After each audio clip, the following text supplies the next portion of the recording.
నమస్కారం. Welcome to I dream. ధర్మ మార్గం కార్యక్రమానికి స్వాగతం. నేను మీ విజిత. ప్రస్తుతం మనతో పాటు ఉన్నారు దివ్య విశ్వశక్తి పరివార్ ప్రచార వ్యవస్థాపకులు స్వామి ఓం స్వరూప్ గురూజీ గారు. ఇప్పుడు వారితో మాట్లాడదాం. నమస్కారం గురుగారు. శుభం తల్లి. గురుగారు, ఒకప్పటి రోజుల్లో చూసుకుంటే బంధాలు బంధుత్వాలు ఈ రిలేషన్స్ అన్ని కూడా చాలా పటిష్టంగా చాలా బలంగా ఉండేది. రోజులు గడిచే కొద్దీ అవన్నీ కూడా చాలా బలహీన పడిపోయాయి. ఎందుకని అంటారు గురుగారు? మళ్ళీ అలాంటి ఒక రోజులు చూస్తామంటారా? అంటే మనం సహకరిస్తే మనం సహకరించుకుని ఇతరులు కూడా సహకరింప చేస్తే తప్పకుండా అలాంటి గొప్ప ఆనందమయ సమాజాన్ని నిర్మించుకోగలుగుతాం, సందేహం లేదు. కానీ అది చాలా కష్టమైనటువంటి పని. పూర్వం అంటే అప్పుడు పద్ధతి ఆ యుగాల ధర్మాల ప్రకారం జరిగాయి. ఇది కలియుగం. కలియుగంలో చాలా చాలా కష్టపడితే కానీ ఆ స్థాయి రాదు, ఆ సంఘం రాదు. కష్టం. ఒక్కోరు ఒక్కో విధంగా వాళ్ళు ప్రవర్తిస్తున్నారు, ఫాలో అవుతున్నారు. ఇతరులను కూడా వాళ్ళ యొక్క దాంట్లో ప్రలోభ పెడుతున్నారు. మనిషి స్వార్థం ఎక్కువైపోయింది. ఆ స్వార్థాన్ని ఉండాలి. ఒక కుటుంబాన్ని పోషించడానికి తల్లిదండ్రులు ముఖ్యులు, కారకులు. అలాగే ఆ తండ్రికి చిన్న ఉద్యోగం, వాడికి చిన్న ప్లానింగ్, వచ్చే 20,000 40,000 దాని ప్రకారం వాడు ఇంటిని ప్లాన్ చేసుకుంటాడు. లక్షలు సంపాదించేవాడు ఆ విధంగా ప్లాన్ చేసుకుంటాడు. ప్రతివాడు కూడాను వాడికి వచ్చే ఇన్కమ్ని బట్టే ప్లాన్ చేసుకోవాలి, తప్పదు. ఇంకా కంఫర్ట్స్ అంటావా, ఆ ఉన్న దాంట్లోనే వాళ్ళు ఎంత చెట్టుకి అంతే గాలి అన్నట్టుగా పూర్వం చెప్పేవారు. అలా ఉంటుంది. అవన్నిటికి కూడా ఇంకా అధిగమించి ఇంకా గొప్పగా బతకడానికి కష్టపడాలి, కాన్సన్ట్రేట్ చేయాలి, మెళుకువలు తెలుసుకోవాలి వ్యాపారంలో. ఇవన్నిటికీ చదువు మూలం. చదువు లేకపోతే ఏమీ కాదు. విజ్ఞానము, ఆ విజ్ఞానంలో వాడికి అమోఘమైనటువంటి దివ్య ప్రజ్ఞ వస్తుంది. ఆ ప్రజ్ఞే మనిషికి విశ్వసనీయత, ఈ విశ్వానికి అవసరమైనటువంటివన్నీ కూడాను ఆ యొక్క విశేషమైన ఆ జ్ఞాన సంపద ద్వారా, భగవంతుడి యొక్క అనుగ్రహం ద్వారా వస్తుంది. ఇందులో చాలా చిన్న విషయం, మనకి పిల్లల్ని పెంచుతాం, తల్లిదండ్రులు ఎవరు పాడైపోమని చెయ్యరు. మంచి చెప్తాం, నాన్న ఎక్కువసేపు టీవీ చూడొద్దు అంటాం, కాసేపు చదువుకో అంటాం, మంచి ఫ్రెండ్స్తో తిరగమంటాం, మంచి ఆహారం ఇస్తాం, మంచి బట్టలు ఇస్తాం. వాడిని ఎంత బెస్ట్ మనం చేయగలిగితే అంత చేస్తాం. అయినా కూడా కొంతమంది వినరు, అల్లరి చేస్తారు, మొండి పని. పెద్దవాళ్ళు అయిన తర్వాత కూడా వినరు. కాలేజీలకు బంక్ కొట్టేసి, స్కూల్కి బంక్ కొట్టి, ఏదో రకరకాలుగా ఉంటాయి. అవన్నీ మనం ఎన్నని చేయగలుగుతారు తల్లిదండ్రులు? పాపం తల్లిదండ్రుల మీద అప్పుడప్పుడు నాకు జాలి అనిపిస్తుంది. ఎందుకంటే వాళ్ళలో లోపం లేదు, క్రమశిక్షణగానే పెంచారు. మరి ఆ పిల్లలు ఎందుకు అలా అవుతున్నారంటే ఈ యొక్క సమాజంలో ఉండేటువంటి ఆకర్షణలు, పక్క వాళ్ళకి ఫ్రెండ్స్లో ఉండేటువంటి వాళ్ళ కంఫర్ట్స్ పోల్చుకోవడాలు, ఇలాంటి వాటికి. మరి వాళ్ళు పక్క వాళ్ళకి వీడికంటే బెస్ట్ లైఫ్ ఉన్నప్పుడు వాడు ఒక్కోసారన్నా అనుకుంటాడు, ఆ ఇంట్లో పుడితే బాగుండేది, మాకు ఈ బీదతనంలో పుట్టాం అనుకోవడంలో సహజం, తప్పు లేదు. కానీ అలా అనుకోవడం ఎంతవరకు న్యాయం? వాళ్ళు ఎలా ఫీల్ అవ్వాలి అంటే, ఆధ్యాత్మికంగా చెప్తున్నానమ్మా, తల్లిదండ్రులు వాళ్ళ యొక్క శరీరాలను ఇవ్వగలుగుతారు. అమ్మాయిని కానీ అబ్బాయిని కానీ కనగలుగుతారు. తెలుపు, నలుపు, పొడుగు, పొట్టి, రంగు, చామన ఛాయ ఇలాంటివన్నీ ఇవ్వగలుగుతారు. ఈ 7 తరాల్లో ఎవరి పోలికలైనా ఈ పుట్టిన వాళ్ళకి రావచ్చు. 7 తరాలు. అందుకనే పెళ్ళికి పుట్టుకకి సంబంధం ఉంది. పెళ్ళిళ్ళు కూడా ఒకప్పుడు 7 తరాలు చూసేవాళ్ళు. అమ్మాయి ఎలా తెలుసా?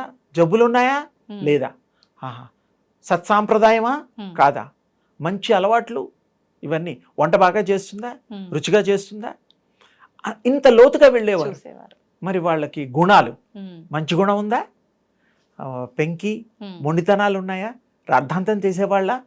ఎవరైనా సరే ఆ 7 తరాల, దాని పేరు వంశ వృక్షము అనే ఒక పుస్తకం ఉండేది. ఇప్పుడు వంశవృక్షం అంటే ఏదో సినిమా పేరో ఏదో చెట్ల పేర్లు అనుకోకండి. వంశానికి వృక్షం అంటే కుటుంబము. ఆ వంశ వృక్షం అనేటువంటి ఒక పుస్తకం రాసుకునేవాళ్ళు. వాళ్ళ నాన్నగారి పేరు, వాళ్ళ అప్పట్లో అన్నదమ్ముల పేర్లు అలా అన్నీ రాసుకొని అలా ఒక్కొక్కటి పాసాన్ అయ్యేది మన జనరేషన్స్కి. ఇప్పుడు ఎంతమందికి ఉన్నాయిరా? ఒక్క జనరేషన్ ఉంటే మహా ఎక్కువ. మా నాన్నగారి పేరు అంటే చెప్తాడు, వాళ్ళ నాన్నగారి పేరు అంటే ఆలోచిస్తాడు. అంటే తెలియదు పాపం, తెలిస్తే చెప్తాడు. మహా అంటే 3 తరాలు అతి కష్టం మీద చెప్పగలుగుతారేమో కానీ 7 తరాలు అంటే కొంచెం కష్టమే.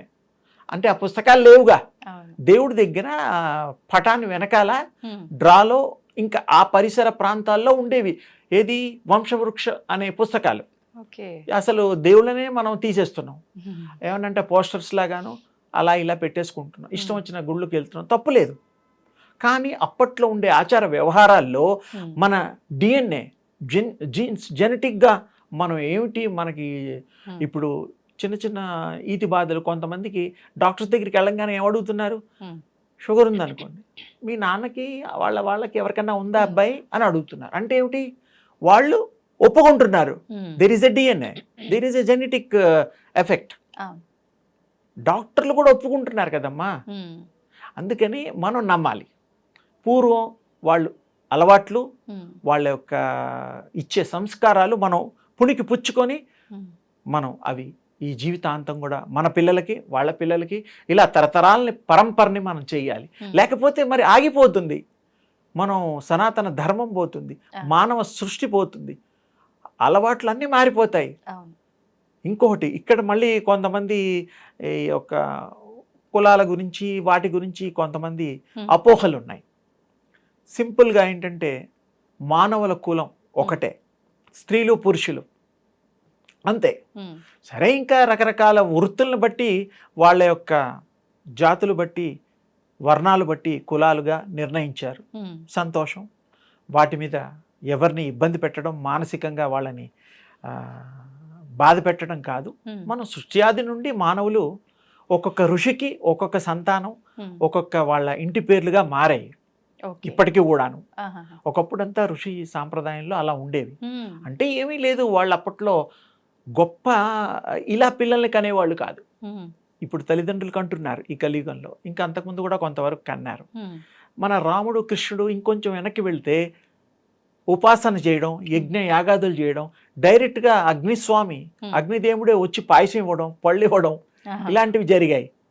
రాముడు కూడా అలాగే ఈ గర్భాలు, ఈ 9 months ఇలాంటివి ఏమీ లేవు అప్పట్లో, అలా ఉండేవి.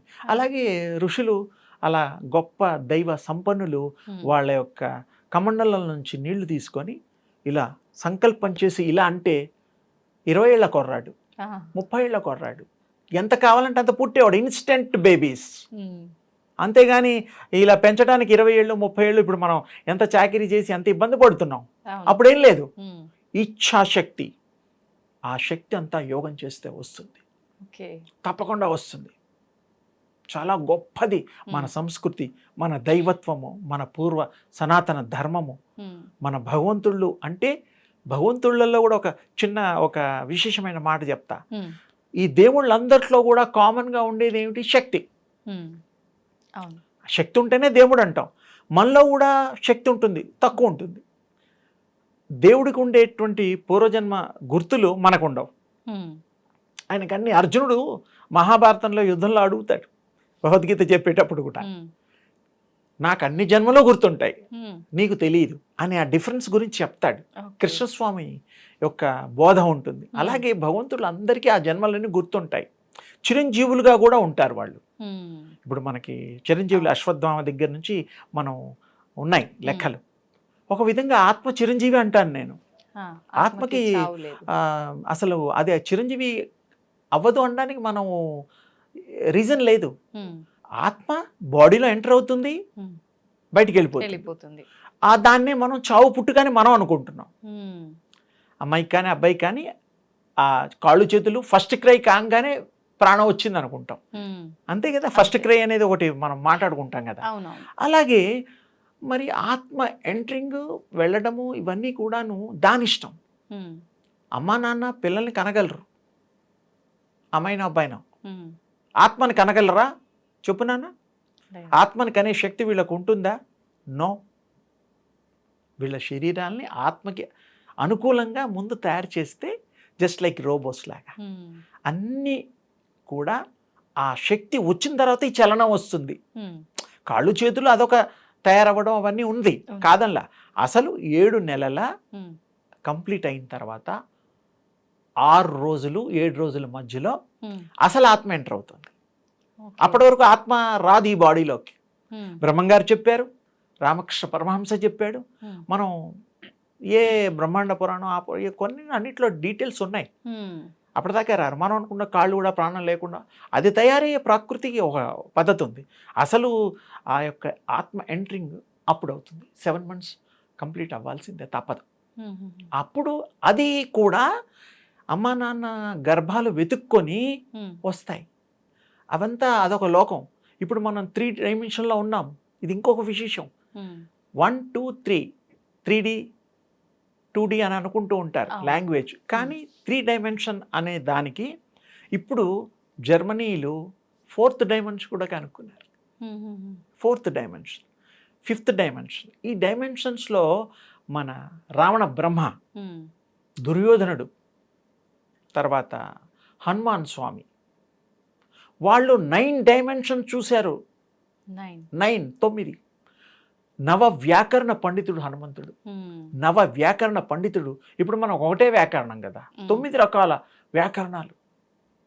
రావణ బ్రహ్మ కూడా అంతే, నవ వ్యాకరణ పండితుడు. అంటే అంత గొప్ప విశేషమైనటువంటి ఆ విద్యా బోధన మన భారతీయుల సొత్తు. అప్పుడు భారతదేశం అంటే ఎంటైర్ వరల్డ్ అమ్మా. ఇప్పుడన్నీ దేశాలు వచ్చాయి, 208, 6 లిస్ట్ ఉన్నది. మన భారతదేశం అంతా ఒకటే. చీనులు, చైనా వాళ్ళు, ఇప్పుడు చైనా ఉందిగా, అప్పుడు చీనులు మహాభారత యుద్ధంలో పాల్గొన్నారు వాళ్ళు. అది కూడా చరిత్ర ఉన్నది. అప్పుడు హిస్టోరియన్స్ ఉండేవాళ్ళు, రాసేవాళ్ళు. ఇప్పుడు ఏంటంటే మరి వేరే రకంగా ఉన్నారు. ఏది ఏమైనా ఒకటి, భగవంతుల్లో ఉండే కామన్ శక్తి ఏ విధంగా పోల్చుకోవచ్చు అంటే, మనం పూల దండలు రకరకాల పువ్వులతో గుర్చి దారంతో దండ వేస్తాం దేవుళ్ళకి, అమ్మవార్లకి, అయ్యవార్లకి, ఏ ఇష్టం ఉంటే వాళ్ళకి.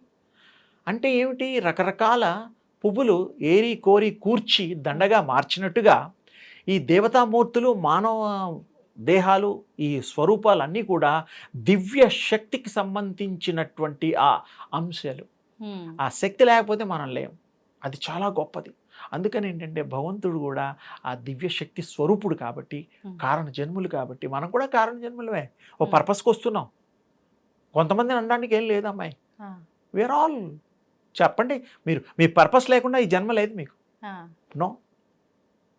అస్ట్రాలజీలో కూడా ఇప్పుడు 900 కోట్ల ప్రజలు రఫ్గా, నవగ్రహాలు, ఒక్కొక్క గ్రహానికి 100 కోట్ల ప్రజలు లెక్కేసుకోండి. మరి 100 కోట్ల ప్రజలు, 12 రాసులు, 27 నక్షత్రాలు, డివైడెడ్ బై 900, అంతే. సింపుల్ లెక్క చెప్తున్నా మీకు. అలా లెక్క చూసుకుంటే మరి 100 కోట్ల మనుషులు, ఆ గ్రహాల్లో ఉండేటువంటి ప్రభావాలు ఉండేటువంటి 12 రాసులు ఉండేటువంటి 27 నక్షత్రాలు ఉండేవాళ్ళు అలా ఉన్నారా? నో, లేరు. దీనికి ఉదాహరణ ఏంటంటే మన ఆధార్ కార్డు కానీ లేకపోతే ఇంకేదైనా కార్డ్స్ మనం తీసుకున్నప్పుడు ఐడెంటిటీ, చేతుల్ని ముద్రలు తీసుకుంటారు, కళ్ళల్లో ఫోటో తీసుకుంటారు. అంటే వేరే మనిషికి ఇది కుదరదు అని ఒక నిర్ధారణకు వచ్చి గవర్నమెంట్ వాళ్ళు they are doing that service. అలాగే ఇది కూడాను అస్ట్రాలజికల్గా అది విశ్వ నేచర్, ప్రకృతిని సంబంధించిన ఖగోళ శాస్త్రం అది. అంతేగాని ఇండివిజువల్ కాదమ్మా. ఇండివిజువల్ అయితే మరి 12 రాసులు డివైడ్ బై 900 అంటే ఒక్కొరికి 50 కోట్ల మందికి రాసులు అవుతాయిగా. అందరూ ఒకేలాగా ఉండాలి కదా. మరి బుద్ధులు, గుణాలు లేవు అంటే కాదు. ఎందుకు కావు? పూర్వజన్మలో ఏదో పనుల కోసం వచ్చాం. అలా ఎలా వచ్చామంటే అమెరికా, రష్యా, జపాన్ వెళుతూ ఉంటాం, ఈ బాడీస్తో వెళుతూ ఉంటాం, వస్తూ ఉంటాం. మళ్ళీ ఎందుకు వస్తాం? మన స్వస్థానానికి వస్తాం. అక్కడ ఎందుకు ఉంటాం? వాళ్ళు ఉండనివారు కూడా. పైగా visa only 6 months, 1 year hardly, depend upon work. అంతే కదా. అందుకని ఈ ఆత్మ కూడా ఇన్ని జన్మలు ఎత్తుతూ స్వస్థానానికి వెళ్ళడానికి కర్మలు లేనప్పుడు స్వస్థానానికి వెళ్ళిపోతుంది, భగవంతుల్లో లీనమవుతుంది. అందుకు చెప్పడం కోసం ఈ ఎగ్జాంపుల్ చెప్పాను అన్నమాట. లేకపోతే మామూలుగా అర్థం కాదు కాబట్టి. సో వీఆర్, మనకు అర్హత ఉన్నది. దైవత్వంలో కలవడానికి అర్హత ఉంది, దేవుడిగా మారడానికి అర్హత ఉంది, దివ్య శక్తిలో మారడానికి అర్హత ఉంది, సందేహమే లేదు. అందుకని దీనికి కావాల్సింది సూర్యోపాసన, శక్తోపాసన చెయ్యండి. మీరేంటో మీరు తెలుస్తారు, ఇతరులకు కూడా తెలియపరచండి, వాళ్ళని కూడా అలా తయారు చేయండి. దీనికి స్కూల్స్ అవన్నీ కూడా అవసరం లేదు. ఇంట్లో ఏ రూమ్ అయినా సెలెక్ట్ చేసుకొని ధ్యానం చేసుకోండి, బ్రహ్మాండంగా. ఏమీ లేదు, రాత్రిపూట చేసుకోండి. కాన్స్టెంట్ రిమెంబరెన్స్ అంటాం మేము ఎకల్టిజంలో. ఏదైతే మంత్రం కానీ ఏదైనా థాట్ కానీ కంటిన్యూగా కాన్స్టెంట్గా మనం రిమెంబరెన్స్ చేస్తే మంత్రంలా మారిపోతుంది. భగవంతుడి దగ్గర అవుతుంది, శక్తిని రిపీటెడ్గా అవుతుంది. అప్పుడు మీ బాడీ అంతా శక్తిమయం అయిపోతుంది. ఇప్పుడు ఒక చోటే ఉంది హృదయ కుహరంలో, అప్పుడు బాడీ అంతా అయిపోతుంది. ఆరా అంటాం, AURA ఆరా, అది కూడా అంతే. ఆరాలో దేవుడు వెనకాల తేజస్సులు ఉంటాయి, మామూలుగా మనుషుల వెనకాల తేజస్సులు ఉంటాయి. ఆరాన్ని నేను చూడగలుగుతాను. మామూలుగా యావరేజ్గా 6 inches to 1 feet హార్డ్లీ ఒక మనిషి ఆరా. దేవుళ్ళ ఆరా పెరుగుతూ ఉంటుంది, గుళ్ళల్లో పెరుగుతూ ఉంటుంది. గుళ్ళల్లో 1000 గజాల వరకు ఉంటుంది. అందుకోసమే ప్రదక్షిణలు పెట్టింది, అందుకు మనకు తెలీదు. తిరిగేస్తూ ఉంటాం, 110, 112, 2000. వీజా వెంకటేశ్వర స్వామి దగ్గర ఇంకా 1000. తప్పు లేదు, ఎందుకంటే అక్కడికి వెళ్ళి సంకల్పం చేసుకొని నాకు ఈ కోరికతో ప్రదక్షిణాలు చేస్తూ ఉంటాం. అప్పుడు నొప్పులు కూడా మర్చిపోతాం. కానీ వాళ్ళకి ఎందుకు అది కలుగుతుంది అంటే, సక్సెస్ ఎందుకు అవుతారు, మొక్కుకున్నాం ఎందుకు ఫలం దొరుకుతుంది అంటే, ఆ 1000 గజాలు 1000 అడుగుల యొక్క దీంట్లో ప్రదక్షిణ చేసినప్పుడు ఆ కిరణాలు కింద భూమిలోంచి ప్రసారం జరుగుతూ ఉంటాయి. అంతవరకే లిమిటెడ్. మీ పాదాలు కింద తగిలినప్పుడు, ఎండ్స్లో తగిలినప్పుడు ఆటోమేటిక్గా మీకు ఆ పవరు వచ్చేస్తుంది బాడీలోకి. అందుకు మీ సంకల్పానికి బలం వస్తుంది, అది పాయింట్. మీ సంకల్పం నెరవేరుతుంది. గుళ్ళల్లో వెళ్ళడం అందుకు. మామూలుగా తిరగమంటే ఎవరు తిరుగుతారు, 4 తిరుగుతారు. దాని అర్థం, అంతరార్థం అది. ఆ యొక్క దివ్య శక్తి యొక్క పలకరింపులు అన్నమాట అవి. బ్రహ్మాండంగా ఉంటుంది, చేసుకోవచ్చు. అందుకని అండర్స్టాండింగ్ కూడా అర్థం చేసుకుంటే బ్రతుకు. భార్యాభర్తలు కానీ పిల్లలు కానీ ఎవరైనా వాళ్ళకి ఒక లెవెల్లో అర్థం చేసుకోవాలి. పెద్దవాళ్ళు చెప్పినవి అర్థం చేసుకోవాలి, ఫాలో అయిపోవాలి గుడ్డిగా, అంతే. నాన్న మనకి చెప్తాడు, చెడుగు చెప్పడు. అలాగే భార్యాభర్తలు కూడా ఉన్న దాంట్లో ప్లాన్ చేసుకోవడం, ఆ 2 రూపాయల్లో ఎలా కాపురం చేసుకోవాలో చూసుకోవడం, కొనుక్కోవాలో చూసుకోవడం. అన్ని లేని డబ్బులు రాదు, లాటరీలు రావు కదమ్మా. ఈ రోజుల్లో కష్టపడితేనే డబ్బులు. కొంచెం టెక్నికల్గా పడాలి, ఏది బెస్ట్ మనకు వస్తుంది, మనకి ఏది సూట్ అవుతుందో చూసుకొని చేస్తే అందరూ సుఖమయం అవుతుంది, డబ్బులు వస్తాయి. ముందు అండర్స్టాండింగ్ బాగుంటే కుటుంబాలు, సంసారాలు అలా చక్కగా పండంటి కాపురాలు అవుతాయి. అదే అమ్మా. సంతోషం గురుగారు, మంచి విషయాలు చాలా చక్కగా వివరించారు. అమ్మా శుభం తల్లి.